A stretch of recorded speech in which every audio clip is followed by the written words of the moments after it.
Hello, and welcome back to the Glenscope channel, where we aim to educate about gun culture in Canada, as well as some of the weird or misused language in today's society. Who am I? Just a sports shooter out there trying to make a world a more educated and safer place to be. Before I get into the video, I just want to say that the world is a pretty crazy place right now, and some of you had asked where I stand with all of it.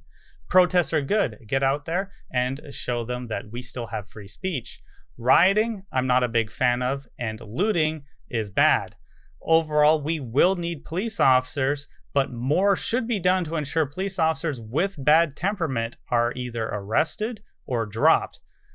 There just simply wasn't the will to do it before. Hopefully, we will change for the better. On to the rest of the video.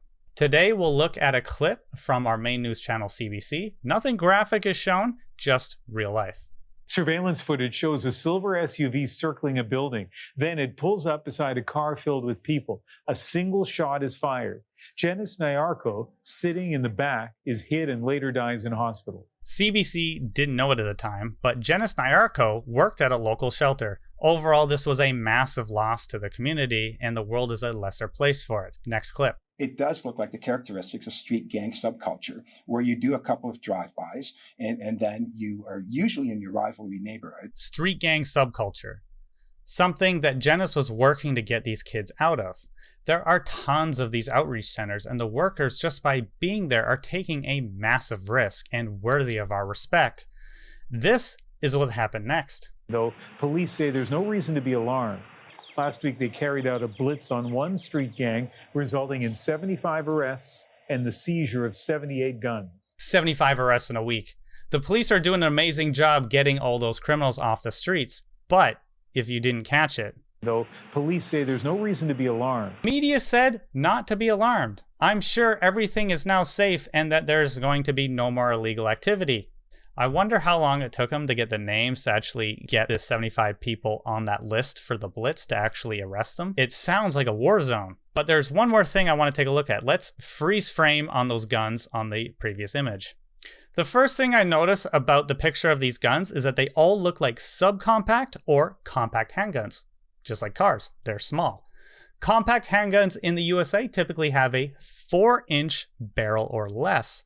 Now, why would that matter? All legal handguns in Canada have a 4.2-inch barrel. We have no legal short barrel handguns being sold in Canada. So all of these would have had to have been smuggled from the USA. Should the CBC have noticed that or pointed this out? Probably, but they would have had to had someone who knew the laws in Canada to actually do that. And they should probably have that for people reporting on handgun stories. The mayor made a vow.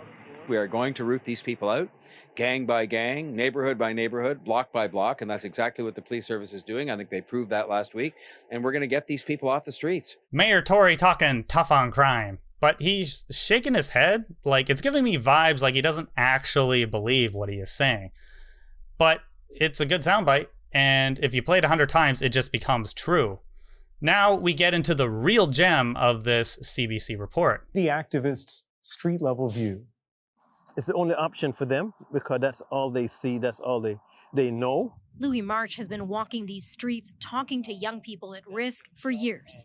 The community activist who works to get guns out of the hands of teenagers has heard countless stories about the draw of guns and gangs. When they tell you that it's easier for them to get a gun than a job, that's an indictment against we as a society. March says this gang violence is different than in 2005, during Toronto's so-called Summer of the Gun, when more than 50 people were gunned down. For starters, he says today there are more guns that are way more powerful. There used to be 1 and 2 guns in a community. There used to be a gunman in the community, and he would take care of business. Now everybody has their own gun. Louis March is an awesome dude and has been working in the community for over 30 years to try to get as many people as possible to turn away from gangs. We need to be building better bridges. We need better services that get the kids the help they need. His message is powerful. He says that gun violence in Toronto will not stop through increased police presence, and that gun violence in Toronto will not stop with harsher sentences for those convicted of such crimes. Gun violence in Toronto will not stop by the City of Toronto or any level of government handing out a few dollars to one or two individuals so they can get a high-crime neighborhood to have a summer job for 2 months. Gun violence in Toronto is a manifestation of poor policy decisions, which our policymakers have continued to make in spite of overwhelming evidence that there is a glaring absence of equal opportunity for a vast majority of Toronto's African Canadians. I'm sold, so I donated a few bucks to the Zero Gun Violence movement. I'm all for building communities, and that is not an easy thing to do. You cannot simply throw money or legislation and expect change. You need real leaders on the ground. These gangs are already ignoring significant amounts of our laws, and more police and therefore legislation is just not going to solve the problem. We need to show them a better way, but that just doesn't work for a political slogan. And he says the pull of the gang starts younger. Teenagers swayed by images of guns and glory on social media, leading to more brazen shootings in playgrounds and parking lots. It's a change from what he used to hear from gang members. They had codes.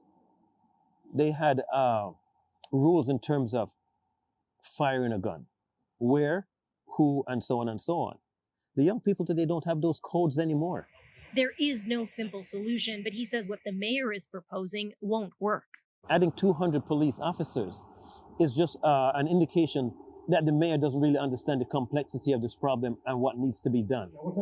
He'd like to see a forum much bigger than this one this past weekend for city officials to listen to those working and living in communities at risk. The slogan, "We are setting up community centers to get kids off the streets and away from gangs over the next 10 to 15 years, just doesn't quite have the same ring to it as ban guns, problem solved, which does nothing to address the actual gang culture or illegal smuggling of firearms.